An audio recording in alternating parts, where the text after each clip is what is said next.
There's a great number of haunted castles across the island of Ireland. Some are world famous, such as Leap Castle and Dunluce Castle, but others aren't quite so well known. Tully Castle in County Fermanagh often makes the list of the most haunted castles in Ireland, and for good reason. It was here that a shocking and brutal event took place in the 17th century, and, as is often the case, the ghosts of those tragically killed still linger here, or so they say.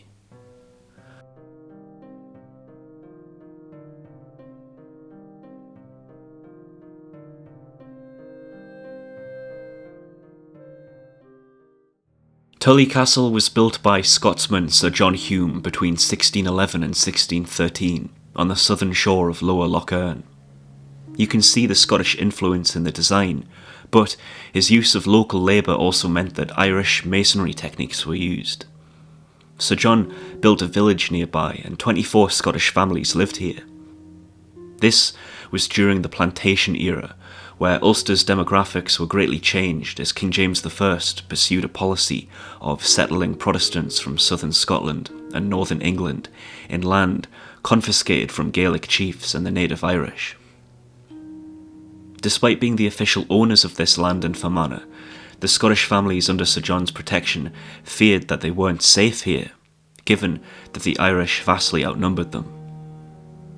With this in mind, they constructed Tully Castle, designed to defend the area and give the families protection should they need it.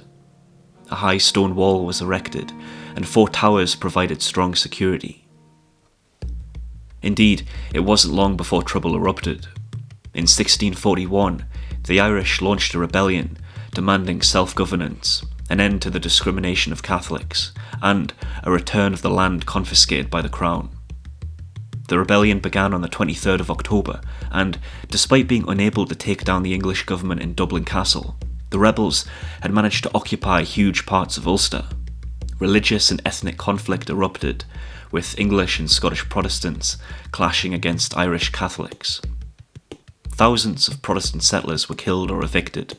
One of the Irish rebel leaders was a man named Rory Maguire, and he was tasked with securing County Fermanagh for the rebels. A number of these planted villages and castles were built on his land, so this job was quite personal to him.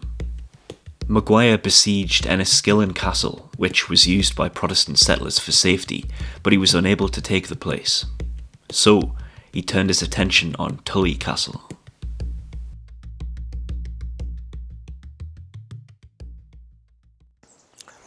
On Christmas Eve of the year of the rebellion, Rory Maguire marched here with 800 men. Naturally, all of the nearby Scottish families flocked to the castle seeking protection.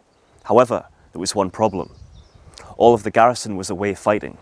This place was completely defenceless, and Lady Hume had no choice but to surrender to Rory Maguire.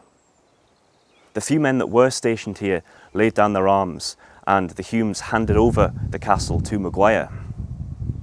Lady Hume and her family were allowed safe passage away from Tully. However, all of the families weren't. They were locked in the lower ground floor. No doubt a very cold and frightening Christmas Eve. On Christmas morning, Maguire and his men set fire to Tully Castle, with the families, almost all of them women and children, still locked in the ground floor. He'd supposedly done this in retaliation for the killing of a garrison of a Maguire-held castle, which had been taken some days previously. Lady Mary Hume and her close family made for a nearby planter castle for safety, but they had no idea that the villages that had been under their protection were to be burned alive. In total, 15 men and 60 women and children perished in the flames.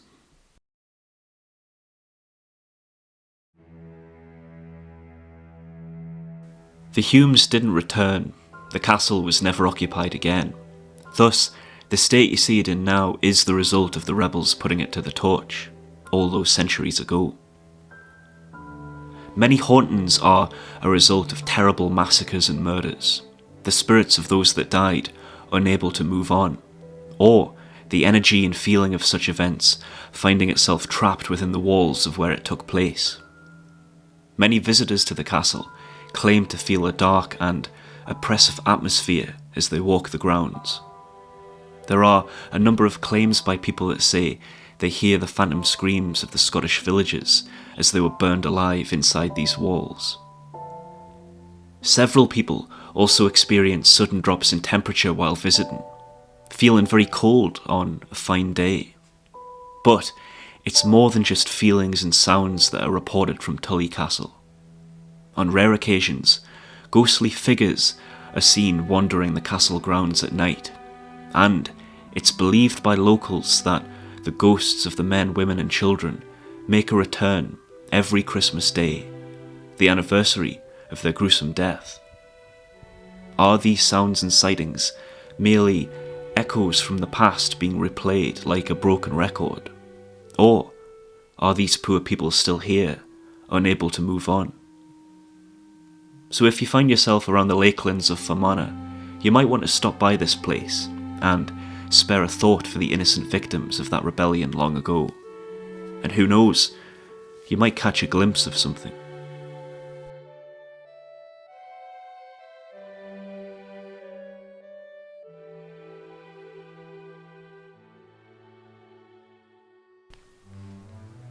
If you enjoyed this video, then do be sure to have a look at some of my others. If it's more haunted castles that you want, then you'll no doubt enjoy the Ghosts of Bamburgh Castle in Northumberland. But if it's more Irish stories you're searching for, then have a look at my videos on the Giant's Causeway and the Grey Lady of the Dark Hedges. And do keep an eye out in the near future, as I'll be releasing what may well be my most eerie story to date. And of course, as usual, a big thank you to my patrons and supporters who make it possible for me to go around visiting these locations.